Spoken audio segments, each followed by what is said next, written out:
संभाजी महाराजांच्या ज्वलंत प्रसंगांचं, संभाजी महाराजांनी लढलेल्या योद्ध्यांचं आणि संभाजी महाराजांसोबत घडलेल्या कृत्यांचं सगळा इतिहास मांडण्याची सार्वभौम संविधानिक अधिकार आणि संविधानिक मती मला प्राप्त झालेली आहे। त्यामुळे सादरील व्याख्यानांमध्ये ज्वलंत प्रसंग जर कोणाचे भावना दुखवणारे घडले तर त्यामध्ये आमचा तसा काही हेतू नाही, पण धर्मवीर छत्रपती श्री संभाजी महाराजांच्या चरित्रामधील हिंदुत्व, त्याच पद्धतीने संभाजी महाराजांचं कडवट हिंदुत्व आणि त्यांनी केलेला औरंगजेबाच्या मानसिक इस्लामांवरती आघात हा आपल्याला समजला पाहिजे, ही काळाची गरज आहे। संभाजी महाराजांचं चरित्र काय हो, ज्याप्रमाणे सूर्याचा प्रकाश सूर्यापासून वेगळा करता येत नाही, त्या पद्धतीने धर्मवीर छत्रपती श्री संभाजी महाराजांपासून त्यांचं धर्मप्रेम वेगळं होत नाही।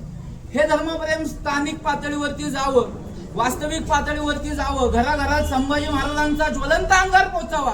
याचं कारण काय आहे? कारण आता जर आपण वस्तुस्थिती बघितली तर वस्तुस्थितीच्या आधारावरती आज औरंगजेबाची जी मानसिक संकल्पना आहे ती त्या काळात होती। औरंगजेबाची मानसिक संकल्पना संपूर्णपणे देशाला घातक होती। का घातक होती? तर त्या कालखंडामध्ये, मी त्या काळातलं बोलतोय बरं का, आणि आपल्याला कुठेतरी वस्तुस्थिती समजावी, आपण शहाणे व्हावं, आपण राष्ट्रभक्त व्हावं, आपण धर्मभक्त व्हावं। संभाजी महाराजांच्या अनुषंगाने संभाजी महाराजांना अपेक्षित असलेलं राष्ट्र आपल्याकडनं उभारण्यात यावं म्हणून मी हा प्रसंग सांगतो। त्या कालखंडामध्ये औरंगजेबासोबत दोन त्याचे सरदार आले होते। त्याचा एक लेखनिक होता काफी खान नावाचा, त्यांनी सांगितलेलं लिखाण आहे तसं घडले का हे लिहून ठेवणार होता तुरक खान नावाचा। आणि या सगळ्या माध्यमातून या दोघांनी औरंगजेबाची त्या काळात घडलेली एक घटना लिहून ठेवलेली आहे। काय लिहून ठेवलेली आहे ती घटना? ती घटना अशी आहे की औरंगजेब छत्रपती संभाजीनगर, ज्याचं आता आपण नामांतरण केलं, त्या छत्रपती संभाजीनगरच्या एका अब्दुल लतीफच्या दर्ग्यामध्ये थांबला होता। याचा आपल्याला पुरावा मिळतो। त्या औरंगजेब त्या अब्दुल लतीफच्या दर्ग्यात थांबल्यानंतर तिथं त्यांनी काय कृत्य केले हे त्याच्या सरदारांनी लिहून ठेवलेले।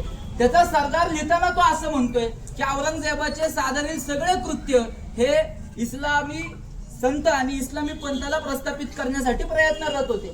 या सगळ्यांमध्ये मी सुफी यांच्याबद्दल बोलतो, आणि या सगळ्यांमध्ये ज्या वेळेस औरंगजेब रचना करतोय त्यांनी तिथे अशी शपथ घेतली की ज्यावरती छत्रपती शिवाजी महाराजांनी राज्य केले असं हिंदूंचं हिंदवी स्वराज्य, आणि ज्याच्यावरती आता संभा राज्य करतोय तो ते हिंदवी स्वराज्य, आणि खालचा राहिलेला जो सगळा दक्षिण भारत आहे त्याच्यामध्ये आपल्याला रजवा हिंद प्रस्थापित करायचं, हे त्या काळात औरंगजेब हे करत होता। त्या काळातली औरंगजेबाची अशी सगळी सपशेल शपथ आज आपल्याला वाचायला मिळते। आज ही विचारसरणी आपल्या देशाला इतकी घातक आहे, या देशाला विचारसरणी जी घातक असलेली आहे, या विचारसरणीवर कार्यरत असलेल्या काही संस्था या केंद्र सरकारने त्याच्यावरती बंदी आणून थांबवलेल्या आहेत। तर या केंद्र सरकारच्या अशा संस्था ज्या देशाला हानिकारक आहेत, त्या देशद्रोही कृत्य घडवतात, त्यांच्या विरुद्ध जर आपल्याला थांबवायच्या असतील, त्यांच्या विरुद्ध आपल्याला कृत्य करायचं असेल तर धर्मवीर छत्रपती श्री संभाजी महाराजांचं बलिदान आणि धर्मवीर छत्रपती श्री संभाजी महाराजांनी केलेल्या कृत्यांचं स्मरण केलं पाहिजे। कारण आपलं वाक्य काय? राष्ट्रात निर्मो अवघा शिवसूर्य जाळ। याच्या माध्यमातून आपल्याला जे चिकटलेले राष्ट्रद्रोही आहेत ते सगळे जळून निघतात। माझे का सांगितलं बरं? कारण आज सुद्धा असा औरंगजेब जो मुळात नीच आहे, तो स्वतःच्या भावाचा झाला नाही, जो औरंगजेब स्वतःच्या बापाचा झाला नाही, स्वतःच्या भावाची कत्तल करून त्यांनी त्याच्या मुडद्यावरती पाय ठेवून सिंहासन बळकवलं, अशा औरंगजेबावरती जर कुणी श्रद्धा बलिष्ठ करत असेल तर हा सर्वप्रथम राष्ट्रद्रोह आहे। आणि हा राष्ट्रद्रोह मोडून काढायचा असेल तर आपल्याला धर्मवीर छत्रपती श्री संभाजी महाराजांच्या इतिहासाचं स्मरण हे केलंच पाहिजे। त्या कालखंडामध्ये असेच सर्वजण एकत्र आले होते संभाजी महाराजांच्या नेतृत्वाखाली, आणि संभाजी महाराजांच्या नेतृत्वाखाली एकत्र आल्यानंतर तळ कोकणातला प्रसंग आहे। काफी खानाने त्यांच्याकडे मासिर ए आलमगिरी नावाच्या ग्रंथामध्ये लिहून ठेवलेला आहे। काय केलं? छत्रपती संभाजी महाराजांच्या इतिहासातला हा सगळ्यात ज्वलंत प्रसंग आहे। हा सांगण्यामागचा हेतू एवढा आहे की याच्या माध्यमातून आपल्या अंतःकरणातील राष्ट्रभक्तीची कवाडं उघडल्या जावीत। त्या माध्यमातून त्या कालखंडामध्ये या संपूर्ण देशामध्ये औरंगजेबांनी हिंदूंना त्रास देण्याकरता काही लोकांची फळी नेमली होती, आणि ती सगळी काफी खानाच्या सांगण्यानुसार ती सगळी फळी ही मुल्ला मौलव्यांची होती, आणि ते सगळे हिंदूंना छळत होते, त्रास देत होते।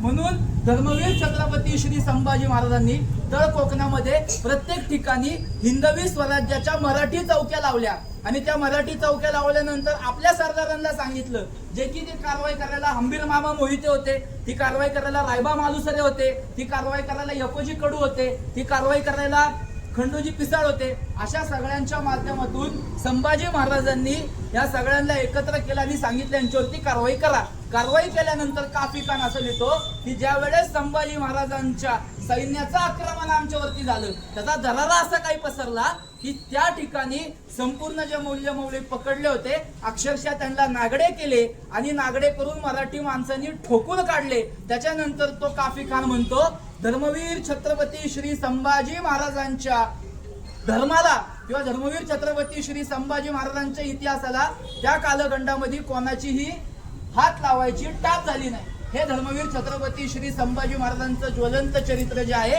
ते आपल्या घरोघरी पोहोचलं पाहिजे. दुसरी गोष्ट काय, धर्मवीर छत्रपती श्री संभाजी महाराजांनी शिवाजी महाराजांनी एका वेळेस एक शत्रू अंगावर आला तो संपवला.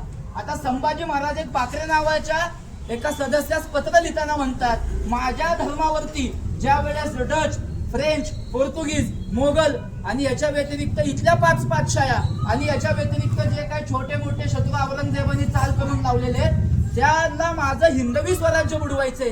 ज्या वेळेस अशी वेळ येईल त्यावेळेस मी माझ्या वेदांचं माझ्या धर्मात, हे संभाजी महाराजांनी लिहिले बरं का, मी काही खोटं बोलत नाहीये. त्यावेळेस संभाजी महाराज म्हणतात, हे माझ्या वेदांचं, माझ्या धर्माचं, माझ्या उपनिषदांचं, माझ्या शास्त्रांचं रक्षण करायला मी क्षत्रिय कुळातला, प्रभू रामचंद्रांच्या कुळातला एक बलिष्ठ राजा हिंदुस्थानच्या पातळीचं रक्षण करायला पुढे येतो. संभाजी महाराज हे का म्हटले असतील बरं? संभाजी महाराज हे सगळं म्हटले जेणेकरून संभाजी महाराजांना अपेक्षित असलेलं राष्ट्र तयार करायचं होतं आणि ते राष्ट्र म्हणजे भारत मातेच्या कपाळावरचं हिंदुत्वाचं कुंकू आहे. ते आपल्याला अबाधित ठेवायचं असेल तर धर्मवीर बलिदान मास पाळला पाहिजे. धर्मवीर बलिदान मास फक्त अक्षयदादांनी किंवा एका मंडळापुरता मर्यादित आहे का? अजिबात नाही. हा धर्मवीर बलिदान मास आपल्या अंतःकरणाला जोपर्यंत स्पर्श होत नाही की आपल्यावरती औरंगजेबाच्या मानसिकतेचं घाणेरडं गलिच्छ संकट उतरलेलं आहे, आपल्यावरती औरंगजेबाच्या मानसिकतेचं